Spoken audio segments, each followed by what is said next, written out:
Hey fellow flowers, Violet here. Welcome back to my channel. Today we're making this Beetlejuice zebra stitch.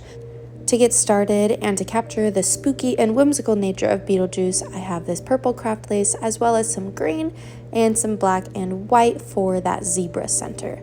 Next, I've cut all of my strings to the lengths provided down in the description box, and I'm going to gather all the strings in one end, then I'll grab their other ends, grasp them all in one hand, and then find their midpoint.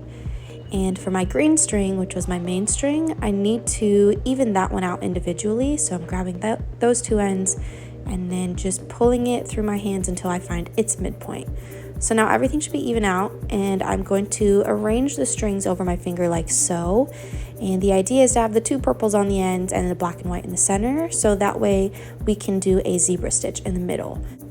Next, I will cross the black and white strings over one another, so that way I have all of my white brought down to one side and all of the black strings brought to the other side.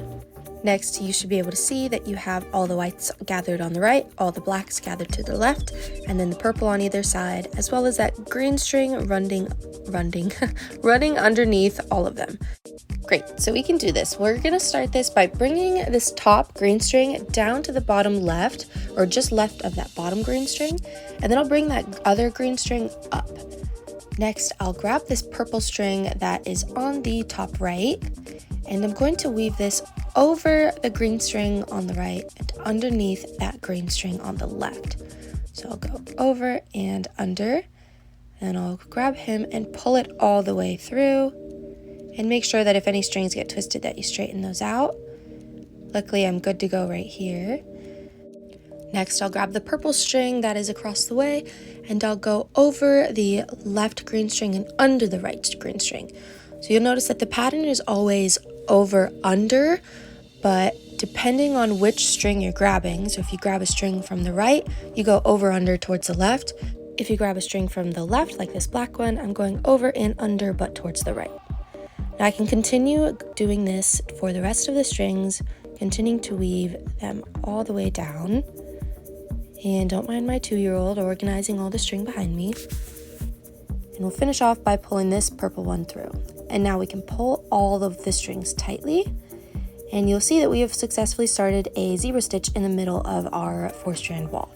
Next, if you were to be doing a straight stitch, you would bring the green string directly down like so. But in this case, we want to do a twisty stitch, so I'm actually going to bring it off to the left in between the purple and the green string here.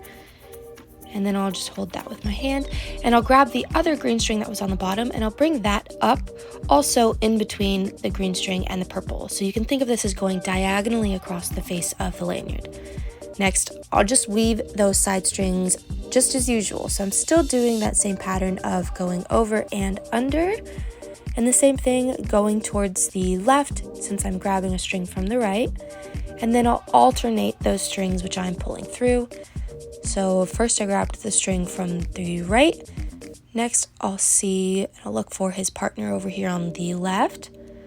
I'll grasp that string. And then I'll weave this one going over and under but towards the right. So I'll feed that through like so. And pull it all the way through. And I'm going to continue to do this all of the way down, alternating the strings as I go.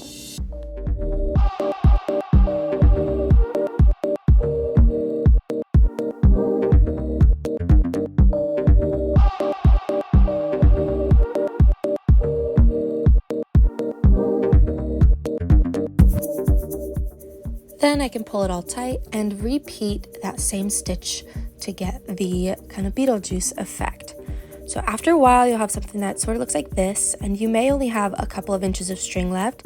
And to finish it, we will leave our last stitch a little bit loose, and then we will grab a string and then look to the left or right of it and look for a little loop. We're going to tuck the strings underneath these loops that are on the left and right.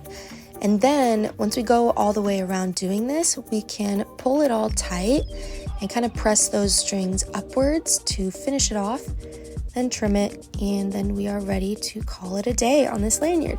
So thank you so much for watching. I hope you enjoyed this cute little Halloween tutorial.